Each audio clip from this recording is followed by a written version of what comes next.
Good morning. Welcome to United First Parish Church. Whoever you are, whomever you love, wherever you are on your journey, welcome to our Unitarian Universalist spiritual community. As we gather today, we acknowledge we are on the traditional lands of the Neponset Band of the Massachusetts tribe, a people who have lived here for generations and who live here now. I am Anne Gillette Parsley. My pronouns are she, her, and I am serving as your ministerial intern. Friends from near and far, here in person or via live stream, longtime members, friends, and newcomers alike, welcome to each and all. First-time visitors or returning newcomers, if you're comfortable, go ahead and raise your hand so that we might offer you a small token of welcome.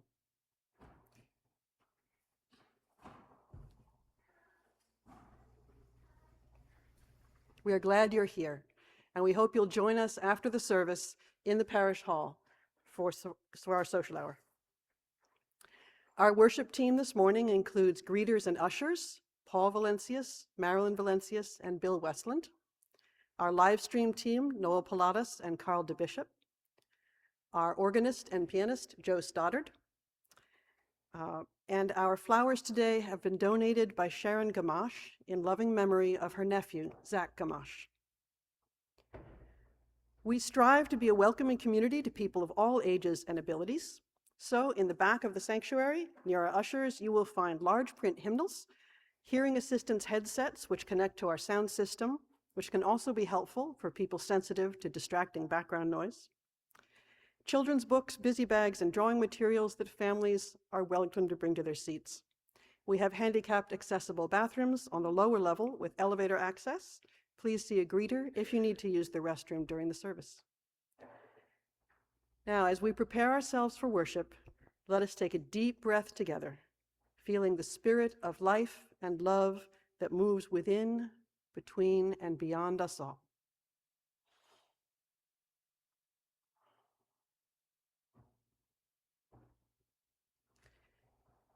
I invite Sarah Belfort to share a reading as we light our chalice, the symbol of the Unitarian Universalist faith.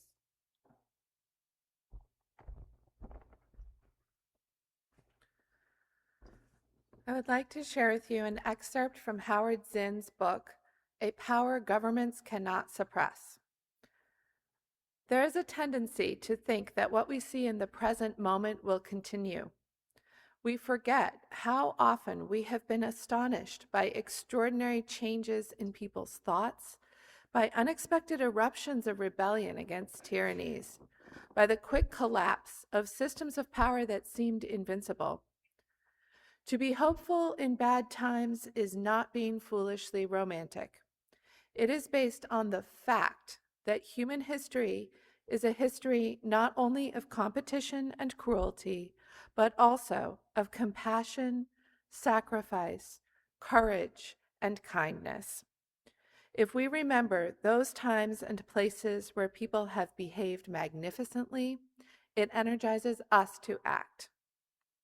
And if we do act in however small a way, we don't have to wait for some grand utopian future. The future is an infinite succession of presents, and to live now as we think human beings should live, in defiance of all that is bad around us, is itself a marvelous victory.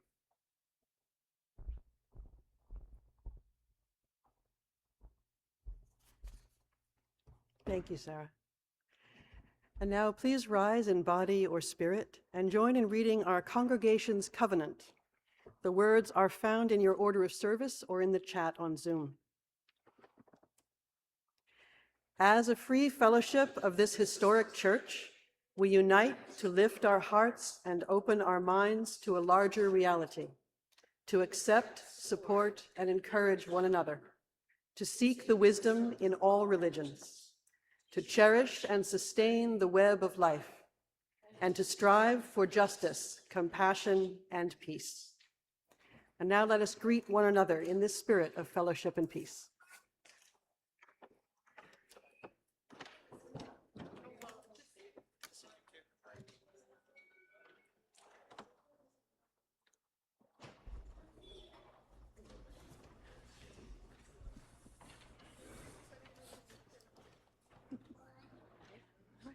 And as we remain standing in body or spirit, let us lift our voices in song for hymn number 348 in the gray hymnal, Guide My Feet.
You may be seated.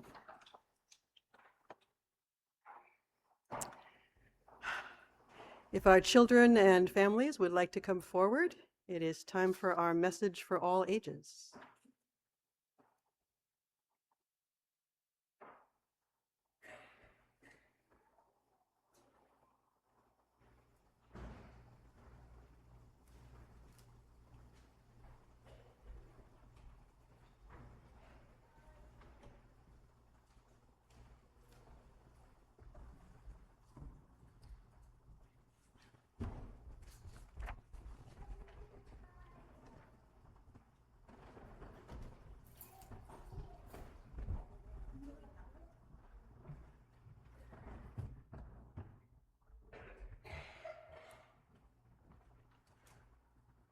All right, welcome everybody. What do we think we have in the mystery basket today? I saw that hand up first.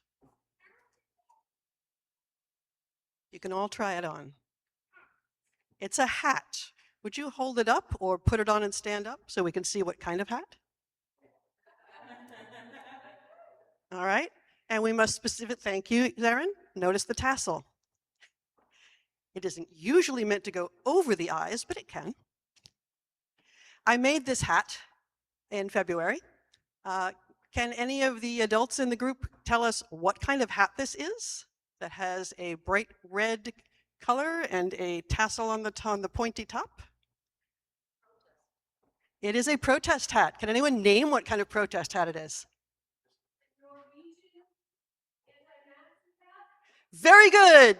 2 points to the lady in the back. It is a modern version of a red pointy tasseled hat worn in Norway during the Nazi occupation as a sign of resistance. And in modern America, it is called a melt the ice hat. After the protests in Minneapolis recently in January, a Minnesotan of, I believe, Norwegian descent, it's a Norwegian community, put a pattern out for this hat as a fundraiser. I've made 3 so far. If anyone wants one, let me know. I have more yarn. So today's message for all ages, however, is not really about hats. We are having a vocabulary lesson because I used to be an English teacher. So, our service today is brought to you by the letters S, J, A, and C, which stands for Social Justice Action Committee. And so the vocabulary in question is, what is a social justice action and why do we need a committee for it? All right, social. What does social mean? Anybody? Together, close together, acting together, helping together, just together. Beautiful definition, yes. All right, social, being together. In this context of this phrase, social refers to society, which sounds like social, which is all the systems that we create so that we can live together as good neighbors and play fair with each other. We make a lot of systems for things we can't do alone, like a school system, because one person cannot make a school, right? We need students and teachers and principals and custodians and technicians and people to clean the building and people to build the building in the first place and all that. A lot of things we can't do alone. How about justice? Definition of justice? It's kind of like being fair. Being fair. Not just kind of like, it is being fair, playing fair. Excellent. All right. Do you want to expand on that? Equal rights. Which often involves equal rights, in justice in the sense of our system of laws and the access to the other systems like schools. It's only fair if all the kids get to go to the school, not just some of them. All right, so social plus justice. Social justice means looking at our system of laws or our other systems to see where it is not being fair, where it is not treating everybody equally. All right, that's social justice. How about action? What's action?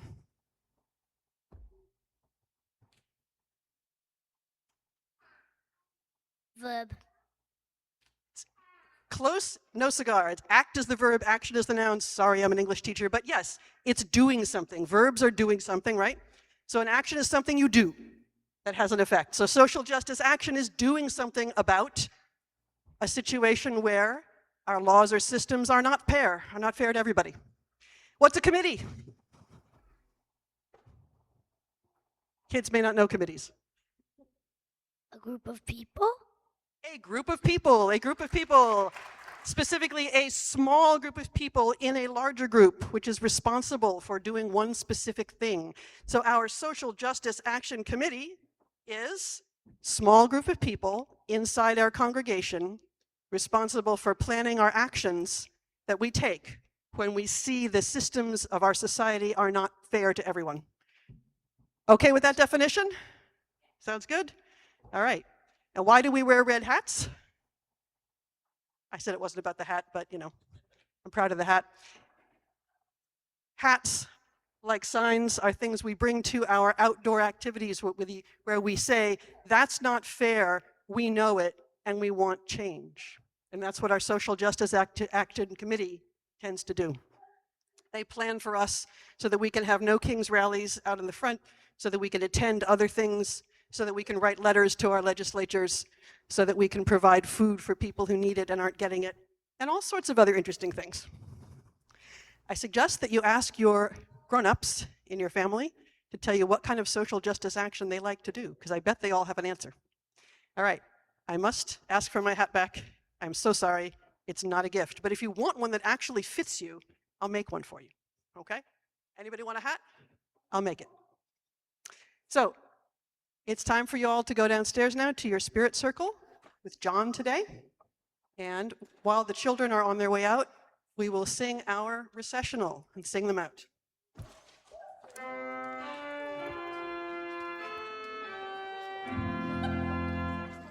As you go, may joy surround you. As you go, go in peace. Our love is with you always.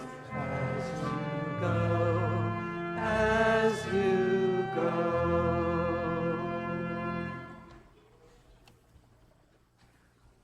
We're doing a good job with those kids. All right. Now is the time for the sharing of our joys and sorrows. And through this sharing, we create a sacred space where we are deeply present with ourselves and with one another.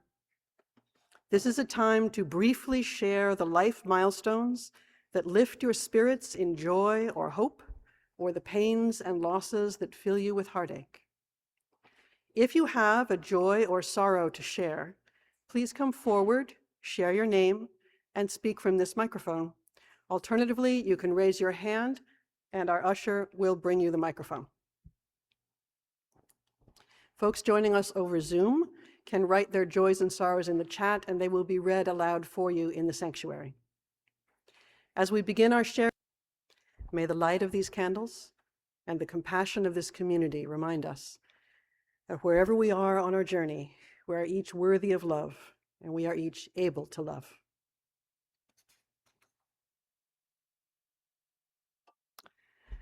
I invite Pat Desmond of the Social Justice Action Committee to lead our meditation today.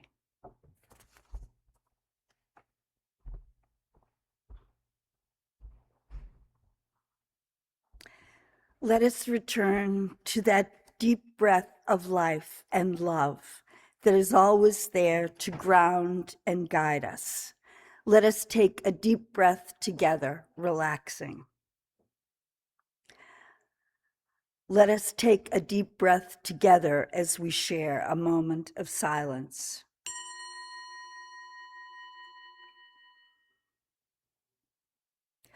Will you lift your hearts and join me in the spirit of prayer and meditation, listening to these words for the language of faith that is most meaningful to you? Our meditation today is the second mindfulness training, True Happiness, from Chanting from the Heart by Technoton.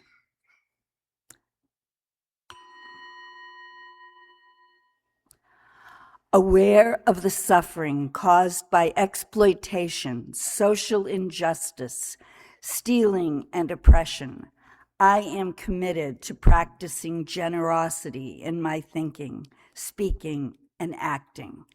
I am determined not to steal and not to possess anything that should belong to others. And I will share my time, energy, and material resources with those who are in need. I will practice looking deeply to see that the happiness and suffering of others are not separate from my own happiness and suffering. That true happiness is not possible without understanding and compassion. That the running after wealth, fame, power, and sensual pleasure can bring much suffering and despair. I am aware that happiness depends on my mental attitude and not on external conditions. That I already have far more than enough conditions to be happy. I am committed to practicing right livelihood so that I can help reduce the suffering of human beings on Earth and reverse the process of global warming.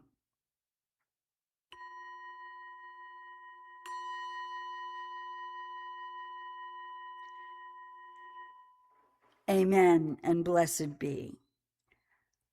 Now please rise in body or spirit and join in singing hymn number 298 in the gray hymnal, Wake Now My Senses. We will sing only verses 3 through 5.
praying and striving their hardship to end.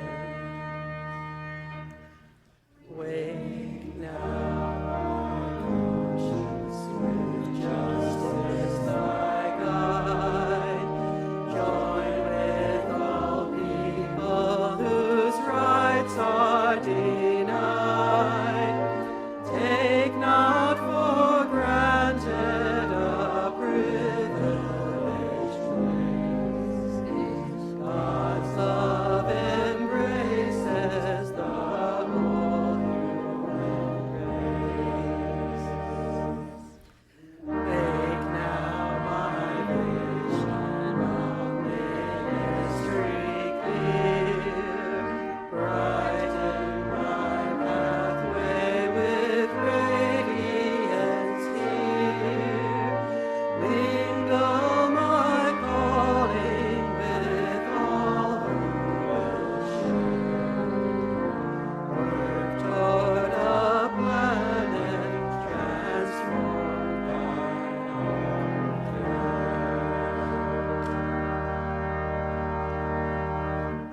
You may be seated. I invite Dan Volpe, a member of the Social Justice Action Committee, to come and give us a reading.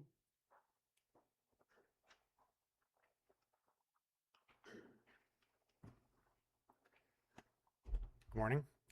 So a little bit of context. 'Cause a lot of you might not know who Nemec is, or the show Andor. So Andor is a show set in the Star Wars universe, and it follows one character, Cassian Andor, on his journey from just some guy to a key part of the Rebel alliance against the Empire. Along the way, he meets somebody who's already a true believer, whose name is Nemec. And Nemec works on this manifesto, which you see him working on early on in the show, and then it's fully revealed towards the end as things are really kicking off. There will be times when the struggle seems impossible. I know this already. Alone, unsure, dwarfed by the scale of the enemy. Remember this: freedom is a pure idea. It occurs spontaneously and without instruction. Random acts of insurrection are occurring constantly throughout the galaxy. There are whole armies, battalions, that have no idea that they've already enlisted in the cause. Remember that the frontier of the rebellion is everywhere, and even the smallest act of insurrection pushes our lines forward. And remember this: the imperial need for control is so desperate because it is so unnatural. Tyranny requires constant effort. It breaks, it leaks. Authority is brittle. Oppression is the mask of fear. Remember that, and know this: the day will come when all these skirmishes and battles, these moments of defiance, will have flooded the banks of the Empire's authority, and then there will be one too many. One single thing will break the siege. Remember this: try.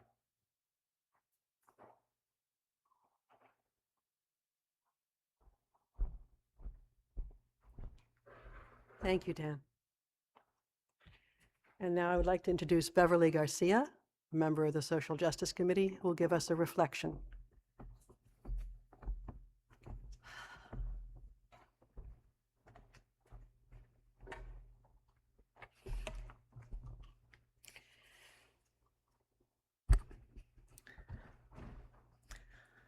The sci-fi novel Speaker for the Dead by Orson Scott Card tells the story of a young man seeking absolution. In the previous books, he had wiped out an entire species and now seeks to atone. In the process, he becomes the titular speaker for the dead, a professional eulogizer of sorts. But unlike a eulogizer in our universe, who traditionally only says good things during the funeral of the deceased, a speaker for the dead must tell the unvarnished truth. The good, the bad, the embarrassing, nothing gets left out. A speaker is tasked with reminding us of the deceased's whole personhood, and in so doing, is tasked with doing justice to the whole of the deceased's life. Doing justice. Now, that's a curious turn of phrase. Colloquially, it just means to represent something accurately to the best of one's ability. But let's deconstruct it a little bit. The phrase assumes that the performance of justice requires adherence to the truth, to accuracy. That if we leave anything out or fail to communicate some central aspect of what something is, we are performing an injustice of sorts. I grew up in the Catholic tradition, which exhorts its followers to do justly and love mercy. And as a lawyer, I've had to ponder more than most what doing justice entails. Because one thing I've learned during my career is that everyone wants justice, but everyone has a different idea of what it means. Some focus on trying to improve equality of opportunity, others focus on repair, and still others focus on retribution. But today, I pose this question to all of you. What if the first step to doing justice is becoming a speaker for the living? As Unitarian Universalists, our spiritual tradition calls us to seek justice first by recognizing the dignity inherent in all and by advocating, speaking to that dignity in others. Sounds simple, doesn't it? It is simple, sure, but it's not easy. In fact, it's downright Sisyphean because our society incentivizes us not to recognize the humanity in others. People become products to be promoted, reduced to taglines. Safety, health, and love are no longer things that are ours by right, but commodities we must audition for. I saw this within the context of the immigration system, where asylees must recite their trauma without mistake or inconsistencies to the satisfaction of someone with life or death power over them, or where applicants must paint lives in their home countries so unbearable it would be a death sentence to send them back. And in both cases, the truth is often more complex. But the system has no room for complex human narratives. And we see this in other contexts too, forcing people to audition for their humanity. We see this in the judgmental stares when a SNAP recipient buys a birthday cake, in the heart-wrenching stories that cancer patients craft for their GoFundMe pages, in the trans people who must recite their physical and emotional traumas for a sneering audience just to secure access to healthcare or employment that cis people take for granted. In the attention economy, our survival depends on how well we can perform sadness or poverty or inspiration for an audience.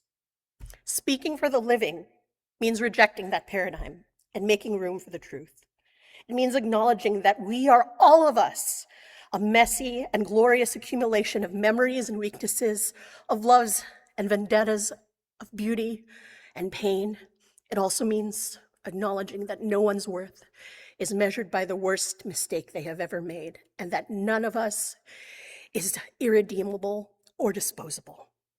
It means that we affirm that everyone deserves to live free from fear and want, simply by virtue of their humanity.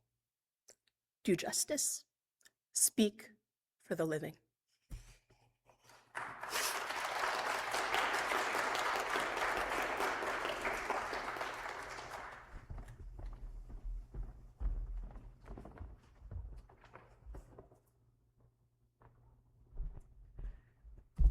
Well, thank you, Beverly.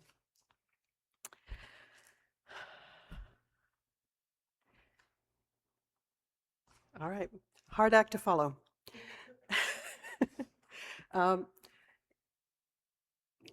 Our second reflection was to have been given by G. Fred Shepard, who is unfortunately unable to be with us today.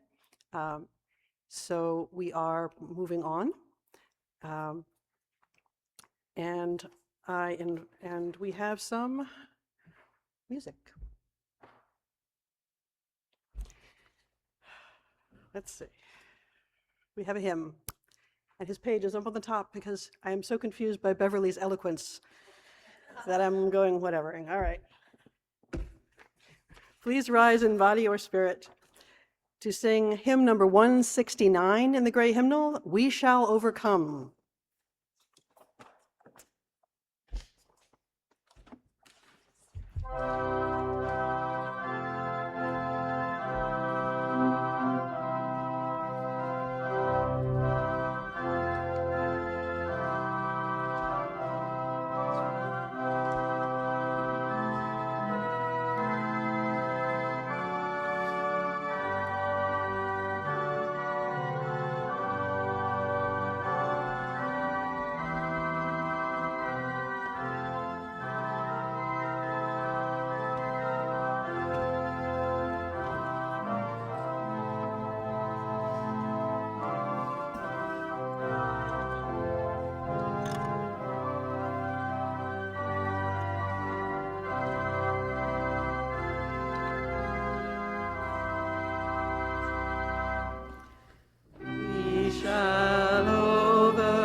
be seated.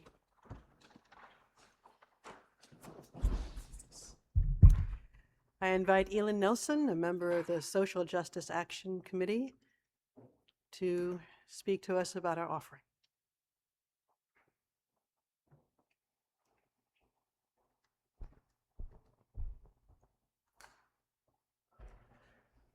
We drink from wells we did not dig, and we worship in a sanctuary we did not build.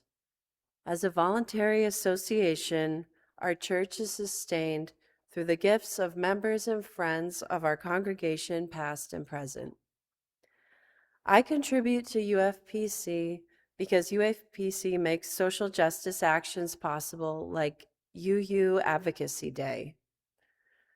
A group of us from the Social Justice Action Committee met with our Massachusetts Senator Keenan, and his legislative director to advocate for important legislation aligned with UU values like environmental justice and immigration justice.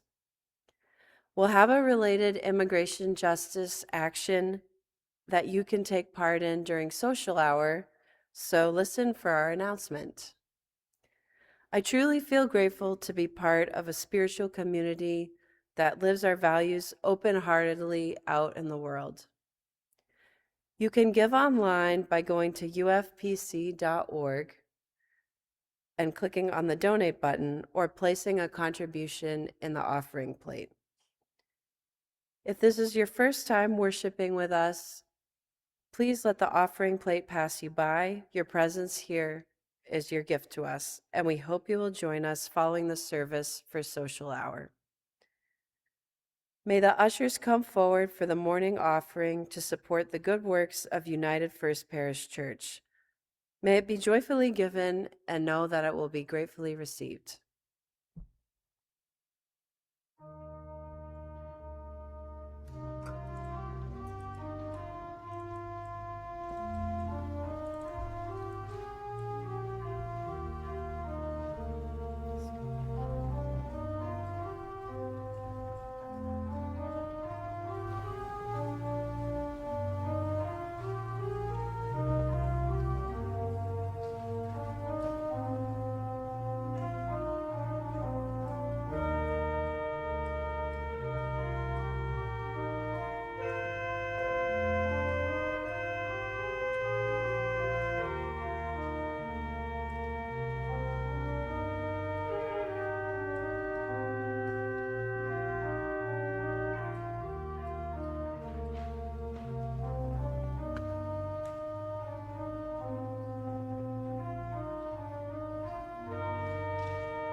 It's time now for a few announcements. Here at United First Parish Church, we gather in many ways to nourish the spirit, nourish community, put our faith into action, particularly social justice action, and participate in the life and leadership of our congregation. You can read about our upcoming programs in your order of service, and we'd like to highlight a few today. Sunday, May 3rd, our writing group will be meeting.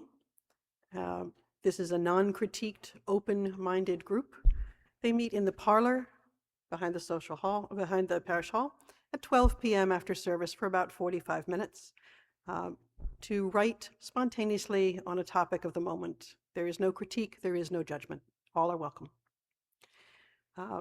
Please save the date also for the annual meeting, which is Sunday, May 31st, immediately after the service. The Board of Governors invites you, all members, to our annual meeting of the congregation, where you will hear updates on the projects and initiatives of the congregation. You will elect our 2026-2027 Board of Governors and other elected leaders, and you will vote on next year's budget.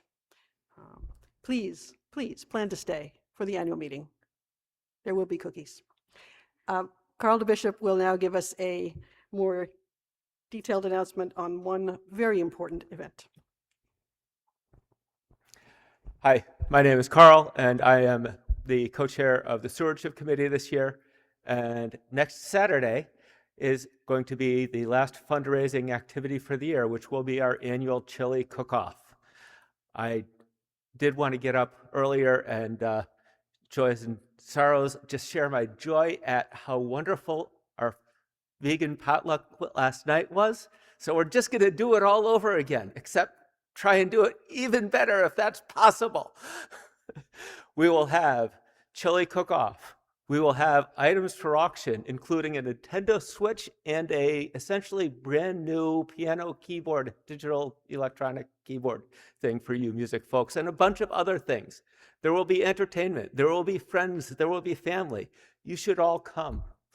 We suggest a $10 donation to help pay for the entertainment, but we just want you. So please come. Thank you.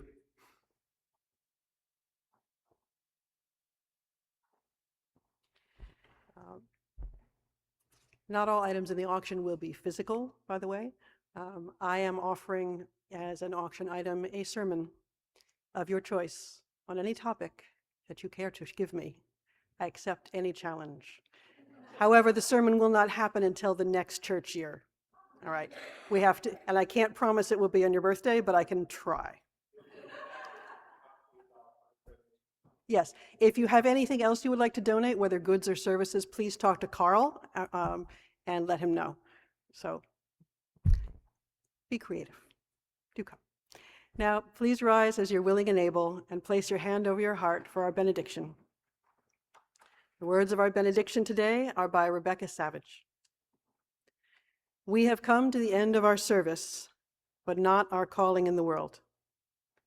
We close our time together with the humble reminder that justice and equity are our spiritual practices to embrace. Each day, every day, we are blessed to be the embodiment of what is possible when justice and equity ground us in all that we do. May we go forth with the light and warmth of our chalice in our hearts until we are together again. Please turn toward the center aisle and join me in singing our chalice extinguishing words as we offer one another a mutual benediction. The word.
Blessed be. The members of the Social Justice Action Committee will be at coffee hour. If you want to talk to them about what social justice action we should do next, now's a good chance.